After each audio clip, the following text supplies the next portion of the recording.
السلام علیکم ورحمۃ اللہ وبرکاتہ۔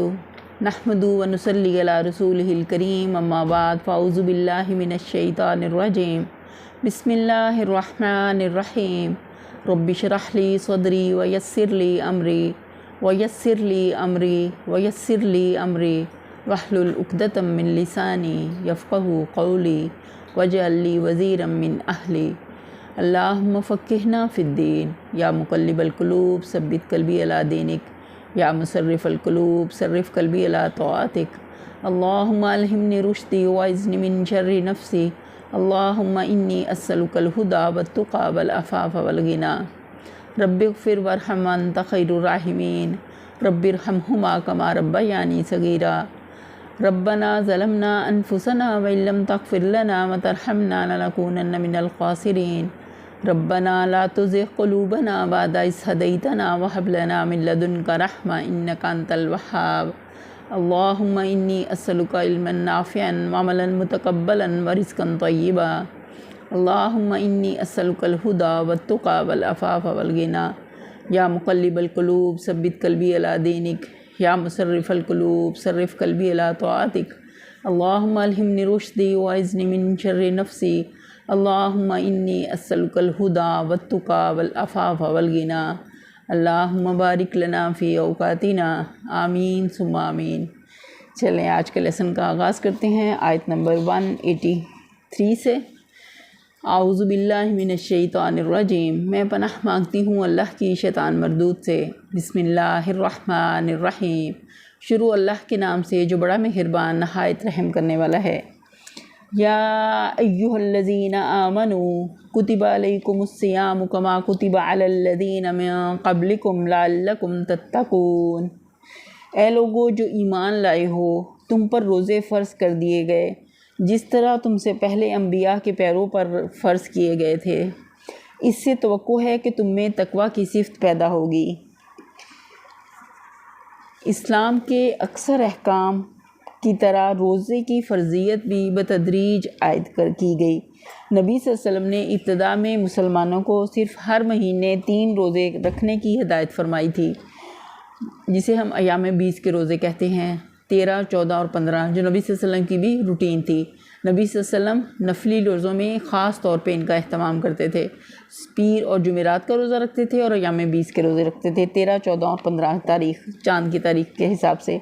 مگر یہ روزے فرض نہ تھے۔ پھر 2 ہجری میں رمضان کے روزوں کا یہ حکم قرآن میں نازل ہوا، مگر اس میں اتنی رعایت رکھی گئی کہ جو لوگ روزے کو برداشت کرنے کی طاقت رکھتے ہوں اور پھر بھی روزہ نہ رکھیں، وہ ہر روزے کے بدلے ایک مسکین کو کھانا کھلا دیا کریں۔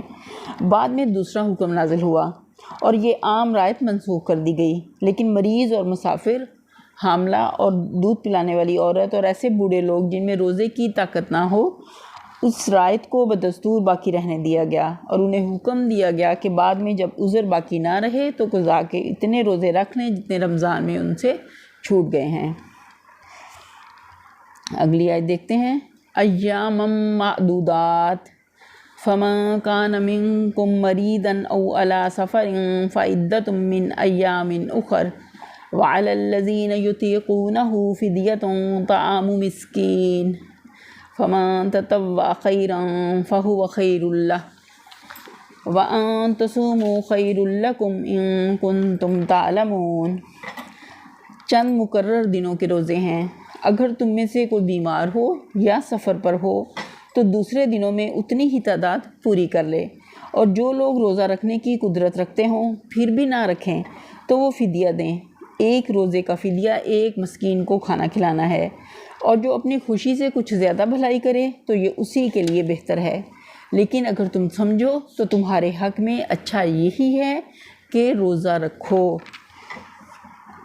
ہم دیکھتے ہیں کہ اس آیت میں اللہ تعالیٰ نے بتایا کہ چند گنے چنے دن ہیں جن کے روزے اللہ نے مقرر کیے۔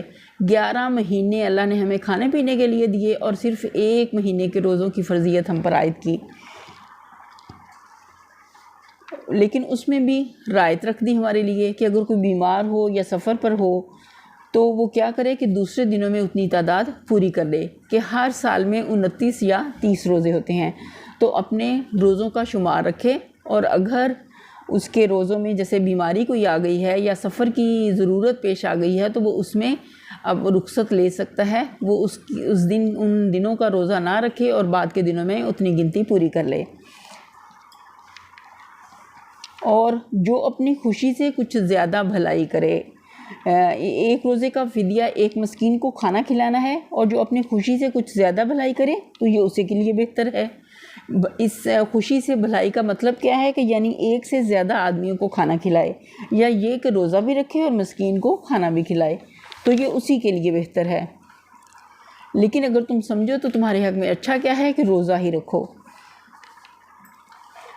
اور یہاں تک کہ وہ ابتدائی حکم ہے جو رمضان کے روزوں کے متعلق سن 2 ہجری میں جنگ بدر سے پہلے نازل ہوا تھا، اس کے بعد کی جو آیات ہیں اس کے 1 سال بعد نازل ہوئیں، لیکن مضمون کی مناسبت کے لحاظ سے اسی سلسلہ بیان میں شامل کر دی گئیں۔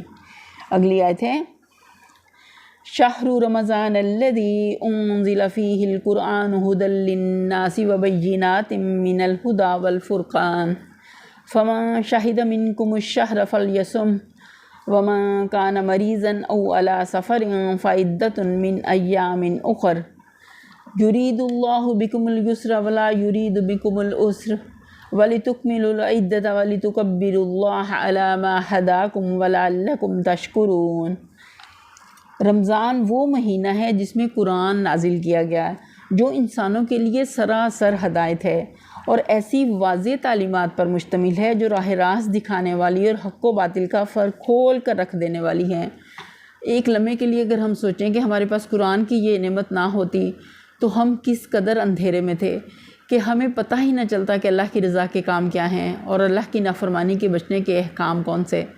اللہ کی کتنی بڑی رحمت ہے کہ اس نے ہم پر کتاب نازل کی اور ہم پر اپنی اس نعمت کو مکمل کیا۔ لہٰذا اب سے جو شخص اس مہینے کو پائے تو اس کو لازم ہے کہ اس پورے مہینے کے روزے رکھے، اور جو کہ مریض ہو یا سفر پر ہو تو وہ دوسرے دنوں میں روزے کی تعداد پوری کرے۔ اللہ تمہارے ساتھ نرمی کرنا چاہتا ہے، سختی کرنا نہیں چاہتا۔ یہ اس لیے طریقہ تمہیں بتایا جا رہا ہے تاکہ تم روزوں کی تعداد پوری کر سکو، اور جس ہدایت سے اللہ نے تمہیں سرفراز کیا ہے اس پر اللہ کی کبریائی کا اظہار و اعتراف کرو اور شکر گزار بناؤ۔ سفر کی حالت میں روزہ رکھنا یا نہ رکھنا آدمی کے اختیار پر چھوڑ دیا گیا۔ نبی صلی اللہ علیہ وسلم کے ساتھ جو صحابہ سفر میں جایا کرتے تھے ان میں سے کوئی روزہ رکھتا تھا اور کوئی نہ رکھتا تھا، اور دونوں گروہوں میں سے کوئی بھی کسی دوسرے گروہ پر اعتراض نہ کرتا تھا۔ خود حضرت صلی اللہ علیہ وسلم نے بھی کبھی سفر میں روزہ رکھا اور کبھی نہیں رکھا۔ ایک سفر کے موقع پر ایک شخص بدحال ہو کر گر گیا، اس کے گرد لوگ جمع ہو گئے۔ نبی صلی اللہ علیہ وسلم یہ حال دیکھ کر دریافت فرمایا کہ کیا معاملہ ہے؟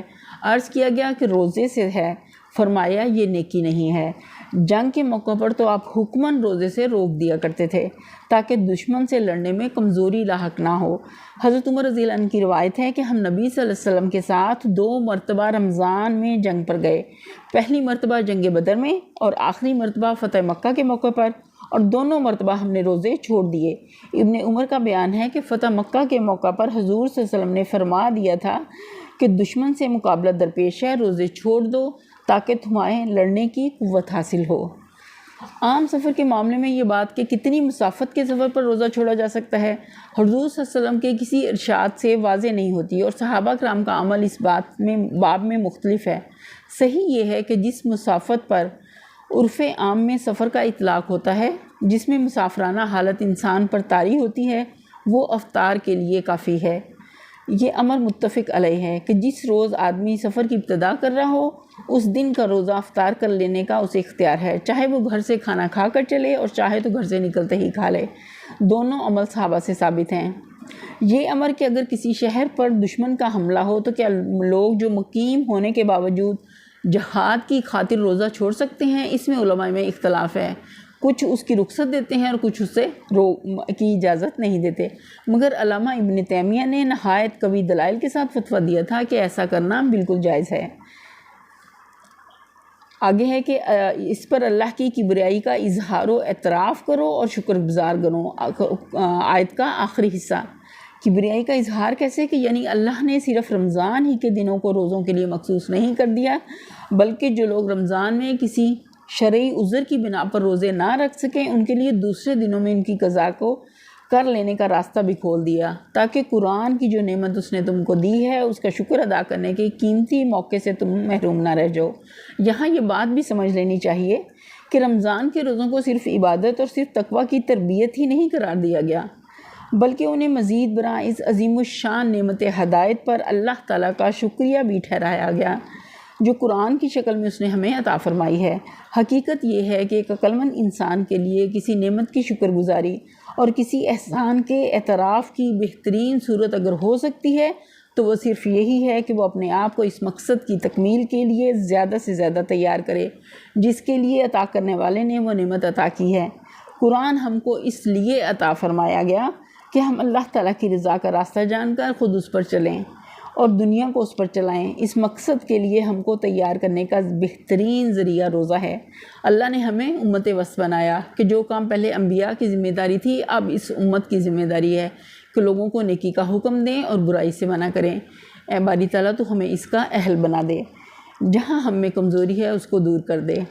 لہٰذا نزول قرآن کے مہینے میں ہماری روزے داری صرف عبادت ہی نہیں ہے اور صرف اخلاقی تربیت ہی نہیں ہے، بلکہ اس کے ساتھ خود اس نعمت قرآن کی بھی صحیح اور موضوع شکر گزاری ہے۔ اگلی آیت دیکھتے ہیں۔ وَإِذَا سَأَلَكَ عِبَادِي أَنِّي فَإِنِّي قَرِيبٌ أُجِيبُ دَعْوَةَ الدَّاعِ إِذَا دَعَانِ فَلْيَسْتَجِيبُوا لِي وَلْيُؤْمِنُوا بِي لَعَلَّهُمْ يَرْشُدُونَ۔ اور اے نبی میرے بندے اگر تم سے میرے متعلق پوچھے تو انہیں بتا دو کہ میں ان سے قریب ہی ہوں، پکارنے والا جب مجھے پکارتا ہے میں اس کی پکار سنتا ہوں اور جواب دیتا ہوں، لہٰذا انہیں چاہیے کہ میری دعوت پر لبیک کہیں اور مجھ پر ایمان لائیں۔ یہ بات تم انہیں سنا دو شاید کہ وہ راہ راست پالیں۔ دیکھیں اللہ کی ہستی کتنی بڑی ہستی ہے۔ ہم اپنے آپ میں اگر غور کریں یا اب جس ملک میں ہم رہتے ہیں، ہم اگر دیکھیں کہ ہمارے ملک کا جو وزیر اعظم یا صدر ہے، اگر ہمیں ان تک اپروچ کرنا ہو تو ہمیں ناممکن سی بات نظر آتی ہے کہ ہم ان تک اپروچ نہیں کر سکتے، تو ہم بے بس نظر آتے ہیں، اپنے آپ میں بے بس نظر آتے ہیں۔ لیکن اللہ کی ہستی جو کائنات کا خالق ہے ہماری شہرت سے بھی زیادہ قریب ہے۔ ہم جس وقت جب چاہیں اس کو پکاریں، دل ہی دل میں پکاریں یا علانیہ پکاریں، اللہ ہماری پکار کو سنتا ہے، نہ صرف سنتا ہے بلکہ جواب بھی دیتا ہے، اور ہماری حاجات کو پورے کرنے کی بھی پوری قدرت رکھتا ہے، اور ہماری مشکلات کو، بیماریوں کو دور کرنے کی بھی پوری قدرت رکھتا ہے۔ کہ اللہ تعالیٰ یہاں کہتے ہیں کہ اگرچہ تم مجھے دیکھ نہیں سکتے، نہ اپنے حواس میں مجھ کو محسوس کر سکتے ہو، لیکن یہ خیال نہ کرو کہ میں تم سے دور ہوں۔ نہیں، میں اپنے ہر بندے سے اتنا قریب ہوں کہ جب چاہے وہ مجھ سے دعائیں مانگ سکتا ہے، اپنی عرض و معروض کر سکتا ہے، حتیٰ کہ دل ہی دل میں وہ جو کچھ مجھ سے گزارش کرتا ہے میں اسے بھی سن لیتا ہوں، اور صرف سننا ہی نہیں فیصلہ بھی صادر کرتا ہوں۔ اللہ کتنا سمیع بصیر ہے کہ ایک دفعہ کا موقع تھا نا کہ ایک صحابیہ نبی صلی اللہ علیہ وسلم کے پاس اپنے کسی مسئلے کے لیے آئیں اور وہ ان سے اپنا مسئلہ بیان کر رہی تھیں، اور حضرت عائشہ کہتی ہیں کہ میں دروازے کی دہلیز کے ساتھ لگ کے کھڑی تھی، مجھے نہیں پتا وہ عورت نبی صلی اللہ علیہ وسلم سے کیا بات کر رہی تھی، لیکن اللہ تعالیٰ نے وہ بات ساتوں آسمان پر عرش پر اللہ مستوی ہے، اللہ نے اس وقت میں اس عورت کی بات سنی اور اس کے مطابق حکم صادر فرمایا۔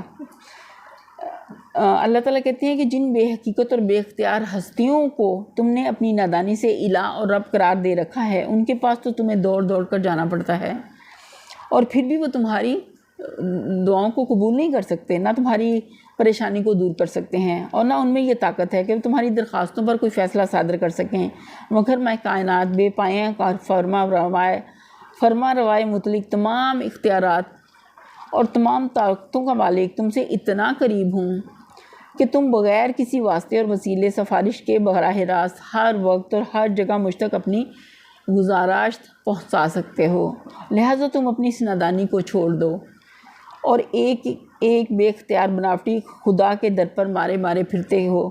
میں جو تمہیں دعوت دے رہا ہوں اس پر لبیک کہہ کر میرا دامن پکڑ لو، میری طرف رجوع کرو، مجھ پر بھروسہ رکھو، میری بندگی اور اطاعت میں آ جاؤ۔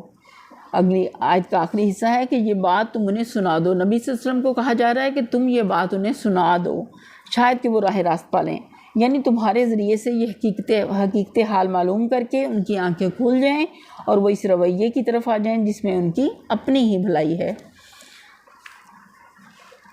اگلی آیت ہے اُحِلَّ لَكُمْ لَيْلَةَ الصِّيَامِ الرَّفَثُ إِلَىٰ نِسَائِكُمْ هُنَّ لِبَاسٌ لَكُمْ وَأَنْتُمْ لِبَاسٌ لَهُنَّ عَلِمَ اللَّهُ أَنَّكُمْ كُنتُمْ تَخْتَانُونَ أَنفُسَكُمْ فَتَابَ عَلَيْكُمْ وَعَفَا عَنْكُمْ فَالْآنَ بَاشِرُوهُنَّ وَابْتَغُوا مَا كَتَبَ اللَّهُ لَكُمْ وَكُلُوا وَاشْرَبُوا حَتَّىٰ يَتَبَيَّنَ لَكُمُ الْخَيْطُ الْأَبْيَضُ مِنَ الْخَيْطِ الْأَسْوَدِ مِنَ الْفَجْرِ ثم أتموا الصيام إلى الليل ولا تباشروهن وأنتم عاكفون في المساجد تلك حدود الله فلا تقربوها كذلك يبين الله آياته للناس لعلهم يتقون۔ تمہارے لیے روزے کے زمانوں میں راتوں کو اپنی بیویوں کے پاس جانا حلال کر دیا گیا، وہ تمہارے لیے لباس ہیں اور تم ان کے لیے۔ اللہ کو معلوم ہو گیا کہ تم لوگ چپکے چپکے اپنے آپ سے خیانت کر رہے تھے۔ لباس کس طرح کی جیسے لباس اور جسم کے درمیان کوئی پردہ نہیں، اسی طرح تمہارا اور تمہاری بیویوں کا تعلق ہے، مگر اس نے تمہارا قصور معاف کر دیا اور تم سے درگزر فرمایا۔ اب تم اپنی بیویوں کے ساتھ شباشی کرو اور جو لطف اللہ نے تمہارے لیے جائز کر دیا ہے اسے حاصل کر لو۔ راتوں کو کھاؤ پیو یہاں تک کہ تم کو سیاہی شب کی دھاری سے سفیدہ صبح کی دھاری نمایاں نظر آ جائے، تب یہ سب کام چھوڑ کر رات تک اپنا روزہ پورا کرو، اور جب تم مسجدوں میں متقف ہو تو بیویوں سے مباشرت نہ کرو، یہ اللہ کی باندھی ہوئی حدیں ہیں، ان کے قریب نہ پھٹکنا۔ اس طرح اللہ اپنے احکام لوگوں کے لیے بصراحت بیان کرتا ہے، توقع ہے کہ وہ غلط رویے سے بچیں گے۔ یہاں پر ابتدا میں اگرچہ اس قسم کا کوئی صاف حکم موجود نہ تھا کہ رمضان کی راتوں میں کوئی شخص اپنی بیوی سے مباشرت نہ کرے، لیکن لوگ اپنی جگہ یہی سمجھتے تھے کہ ایسا کرنا جائز نہیں ہے، پھر اس کے ناجائز یا مکروہ ہونے کا خیال دل میں لیے بسا اوقات اپنی بیویوں کے پاس چلے جاتے تھے۔ یہ گویا اپنے ضمیر کے ساتھ خیانت کا ارتکاب تھا، اور اس سے اندیشہ تھا کہ ایک مجرمانہ اور گناہ گارانہ ذہنیت ان کے اندر پرورش پاتی رہے گی۔ اس لیے اللہ تعالیٰ نے پہلے اس خیانت پر تنبیہ فرمائی اور پھر ارشاد فرمایا کہ یہ فعل تمہارے لیے جائز ہے، لہٰذا اسے برا فعل سمجھتے ہوئے نہ کرو، بلکہ اللہ کی اجازت سے فائدہ اٹھاتے ہوئے قلب و ضمیر کی پوری طہارت کے ساتھ کرو۔ آگے ہے نیز راتوں کو کھاؤ پیو۔ اس بارے میں بھی لوگ ابتداء میں غلط فہمی میں تھے۔ کسی کا خیال تھا کہ عشاء کی نماز پڑھنے کے بعد سے کھانا پینا حرام ہو جاتا ہے، اور کوئی یہ سمجھتا تھا کہ رات کو جب تک آدمی جاگ رہا ہو کھا پی سکتا ہے، جہاں سو گیا پھر دوبارہ اٹھ کر وہ کچھ نہیں کھا سکتا۔ یہ احکام لوگوں نے خود اپنے ذہن میں سمجھ رکھے تھے، اس کی وجہ سے بسا اوقات بڑی تکلیفیں اٹھاتے تھے۔ اس آیت میں ان غلط فہمیوں کو بھی دور کر دیا گیا۔ اس میں روزے کی حد طلوع فجر سے غروب آفتاب تک مقرر کر دی گئی، اور غروب آفتاب سے طلوع فجر تک رات بھر کھانے پینے اور مباشرت کرنے کے لیے آزادی دے دی گئی۔ آگے ہے کہ روزہ کب تک پورا کرنا ہے۔ اللہ تعالیٰ نے بتایا کہ سیاہی شب کی دھاری سے سفیدہ صبح کی دھاری نمایاں نظر آ جائے۔ اسلام نے اپنی عبادات کے لیے اوقات کا وہ معیار قائم کیا ہے جس سے دنیا میں ہر وقت ہر مرتبہ تمدن کے لوگ ہر جگہ اوقات کی تعین کر سکیں۔ وہ گھڑیوں کے لحاظ سے وقت مقرر کرنے کے بجائے ان آثار کے لحاظ سے وقت مقرر کرتا ہے جو آفاق میں نمایاں نظر آتے ہیں، مگر نادان لوگ اس طریقے توقیت پر عموماً یہ اعتراض کرتے ہیں کہ قطبین کے قریب جہاں رات اور دن کئی مہینوں کے ہوتے ہیں اوقات کی یہ تعین کیسے چل سکے گی، حالانکہ یہ اعتراض دراصل علم جغرافیائی کی سرسری واقفیت کا نتیجہ ہے۔ حقیقت میں نہ وہاں 6 مہینوں کی رات اس معنی میں ہوتی ہے، نہ 6 مہینوں کا دن۔ اس معنی میں ہم خط استوا کے آس پاس رہنے والے لوگ دن اور رات کے لفظ بولتے ہیں، خواہ رات کا دور ہو یا دن کا، بہرحال صبح و شام کے آثار وہاں پوری باقاعدگی کے ساتھ افق پر نمایاں ہوتے ہیں، اور انہی کے لحاظ سے لوگ وہاں کے لوگ ہماری طرح اپنے سونے جاگنے اور کام کرنے اور تفریح کرنے کے اوقات مقرر کرتے ہیں۔ جب گھڑیوں کا رواج نہ تھا تب بھی فن لینڈ، ناروے اور گرین لینڈ وغیرہ ملکوں کے لوگ اپنے اوقات معلوم کرتے تھے، اس کا ذریعہ یہی افق کے آثار تھے۔ لہٰذا جس طرح دوسرے تمام معاملات میں یہ آثار ان کے لیے تعین اوقات کا کام دیتے ہیں، اسی طرح نماز اور سحر و افطار کے معاملے میں بھی دے سکتے ہیں۔ اور آگے رات تک روزہ پورا کرنے سے مراد یہ ہے کہ جہاں رات کی حد شروع ہوتی ہے وہیں تمہارے روزے کی سرحد ختم ہو جاتی ہے، اور ظاہر ہے کہ رات کی سرحد غروب آفتاب سے شروع ہوتی ہے، لہٰذا غروب آفتاب ہی کے ساتھ افطار کر لینا چاہیے۔ سحر اور افطار کی صحیح علامت یہ ہے کہ جب رات کے آخری حصے میں افق کے مشرقی کنارے پر سفید صبح کی باریک سی دھاری نمودار ہو کر اوپر بڑھنے لگے تو سحری کا وقت ختم ہو جاتا ہے، اور جب دن کے آخری حصے میں مشرق کی جانب سے رات کی سیاہی بلند ہوتی نظر آئے تو افطار کا وقت شروع ہو جاتا ہے۔ آج کل لوگ سحری اور افطار دونوں کے معاملے میں شدت احتیاط کی بنا پر کچھ بے جا تشدد برتنے لگے ہیں، مگر شریعت نے ان دونوں اوقات کی کوئی ایسی حد بندی نہیں کی جس سے چند سیکنڈ یا چند منٹ ادھر ادھر ہو جانے سے آدمی کا روزہ خراب ہوتا ہو۔ سحر میں سیاہی شب سے سفید سحر کا نمودار ہونا اچھی خاصی گنجائش اپنے اندر رکھتا ہے، اور ایک شخص کے لیے یہ بالکل صحیح ہے کہ اگر عین طلوع فجر کے وقت اس کی آنکھ کھلی تو وہ جلدی سے اٹھ کر کچھ کھا پی لے۔ حدیث میں آتا ہے، حضور صلی اللہ علیہ وسلم نے فرمایا، اگر تم میں سے کوئی شخص سحری کھا رہا ہو اور اذان کی آواز آ جائے تو فوراً نہ چھوڑ دے بلکہ اپنی حاجت بھر کھا لے۔ اسی طرح افطار کے وقت میں بھی غروب آفتاب کے بعد خواہ دن کی روشنی ختم ہونے کا انتظار کرتے رہنے کی کوئی ضرورت نہیں۔ نبی صلی اللہ علیہ وسلم سورج ڈوبتے ہی سیدنا بلال کو آواز دیتے کہ لاؤ ہمارا شربت۔ بلال عرض کرتے کہ یا رسول اللہ ابھی تو دن چمک رہا ہے۔ آپ صلی اللہ علیہ وسلم فرماتے کہ جب رات کی سیاہی مشرق سے اٹھنے لگے تو روزے کا وقت ختم ہو جاتا ہے۔ آگے اعتکاف کے متعلق ہے۔ معتکف ہونے کا مطلب ہے کہ آدمی رمضان کے آخری 10 دن مسجد میں رہے اور یہ دن اللہ کے ذکر کے لیے مختص کر دے۔ اس اعتکاف کی حالت میں آدمی اپنی انسانی حاجات کے لیے مسجد سے باہر جا سکتا ہے، مگر لازم ہے کہ وہ اپنے آپ کو شہوانی لذتوں سے دور رکھے۔ یہ اللہ کی حدود ہیں جس کے قریب ہمیں نہیں جانا چاہیے۔ یہ نہیں فرمایا کہ ان حدود سے تجاوز نہ کرنا، جہاں ہے نا کذالک یبین اللہ تلک حدود اللہ فلا تقربوها، یہ نہیں فرمایا کہ ان حدود سے تجاوز نہ کرنا، بلکہ یہ فرمایا کہ ان کے قریب نہ پھٹکنا۔ اس کا مطلب یہ ہے کہ جس مقام سے معیشت کی حد شروع ہوتی ہے عین اسی مقام کے آخری کناروں پر گھومتے رہنا آدمی کے لیے خطرناک ہے۔ سلامتی اس میں ہے کہ آدمی سرحد سے دور ہی رہے تاکہ بھولے سے بھی قدم اس کے پار نہ چلا جائے۔ یہی مضمون اس حدیث میں بیان ہوا ہے جس میں نبی صلی اللہ علیہ وسلم نے فرمایا کہ عربی زبان میں ہما اس چراغا کو کہتے ہیں جسے کوئی رئیس یا بادشاہ پبلک کے لیے ممنوع کر دیتا ہے۔ اس استعارے کو استعمال کرتے ہوئے حضور صلی اللہ علیہ وسلم نے فرماتے ہیں کہ ہر بادشاہ کی ایک ہما ہوتی ہے اور اللہ کی ہما اس کی وہ حدیں ہیں جن سے اس نے حلال و حرام اور اطاعت و معصیت کا فرق قائم کیا ہے۔ جو جانور ہما کے گرد چرتا رہے گا ہو سکتا ہے کہ ایک روز وہ ہما کے اندر داخل ہو جائے۔ افسوس کہ بہت سے لوگ جو شریعت کی روح سے ناواقف ہیں ہمیشہ اجازت کی آخری حدوں تک ہی جانے پر اصرار کرتے ہیں، اور بہت سے علماء مشائخ بھی اسی غرض کے لیے سندیں ڈھونڈ کر جواز کی آخری حدیں انہیں بتایا کرتے ہیں تاکہ وہ اس بریک خط امتیاز ہی پر گھومتے رہیں، جہاں اطاعت اور معیشت کے درمیان محض بال برابر فاصلہ رہ جاتا ہے۔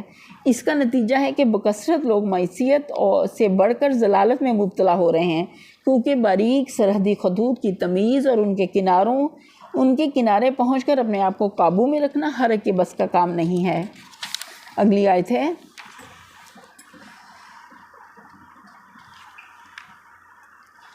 وَلَا تَأْكُلُوا أَمْوَالَكُمْ بَيْنَكُمْ بِالْبَاطِلِ وَتُدْلُوا بِهَا إِلَى الْحُكَّامِ لِتَأْكُلُوا فَرِيقًا مِّنْ أَمْوَالِ النَّاسِ بِالْإِثْمِ وَأَنْتُمْ تَعْلَمُونَ، اور تم لوگ نہ تو آپس میں ایک دوسرے کے مال ناروا طریقے سے کھاؤ اور نہ حاکموں کے آگے ان کو اس غرض سے پیش کرو کہ تمہیں دوسروں کے مال کا کوئی حصہ قصداً ظالمانہ طریقے سے کھانے کا موقع مل جائے گا۔ اس آیت کا ایک مفہوم تو یہ ہے کہ حاکموں کو رشوت دے کر ناجائز فائدے اٹھانے کی کوشش نہ کرو، واضح بات ہو گئی۔ اور دوسرا مفہوم یہ ہے کہ جب تم جانتے ہو کہ مال دوسرے شخص کا ہے تو محض اس لیے کہ اس کے پاس اپنی ملکیت کا کوئی ثبوت نہیں ہے، اس بنا پر کہ کسی اینچ پینچ سے تم اس کو کھا سکتے ہو، اس کا مقدمہ عدالت میں نہ لے جاؤ۔ ہو سکتا ہے کہ حاکم عدالت رداد مقدمہ کے لحاظ سے وہ مال تم کو دلوا دے، مگر حاکم کا ایسا فیصلہ دراصل غلط بنائی ہوئی رداد سے دھوکہ کھا جانے کا نتیجہ ہوگا۔ اس لیے عدالت سے اس کی ملکیت کا حق حاصل کرنے کے باوجود حقیقت میں تم اس کے جائز مالک نہ بن جاؤ گے، ان دلہ وہ تمہارے لیے حرام ہی رہے گا۔ حدیث میں آتا ہے، نبی صلی اللہ علیہ وسلم نے فرمایا، یعنی میں بہرحال ایک انسان ہی ہوں، ہو سکتا ہے کہ تم ایک مقدمہ میرے پاس لاؤ اور تم میں سے ایک فریق دوسرے کی بنسبت زیادہ چرب زبان ہو، اس کے دلائل سن کر میں اس کے حق میں فیصلہ دے دوں گا، مگر یہ سمجھ لو کہ اگر اس طرح اس نے اپنے کسی بھائی کے حق میں سے کوئی چیز تم نے میرے فیصلے کے ذریعے سے حاصل کی تو دراصل تم دوزخ کا ٹکڑا حاصل کرو گے۔ ہم اللہ سے اس بات کی پناہ مانگتے ہیں کہ ناحق کسی کا حق کھائیں اور اپنے بہن بھائیوں پر ظلم کریں۔ اللہ تو ہمیں اس بات سے بچا لے۔ یہیں پر ہم اپنے لیسن کا اختتام کرتے ہیں۔ وآخر دعوانا الحمدللہ رب العالمین۔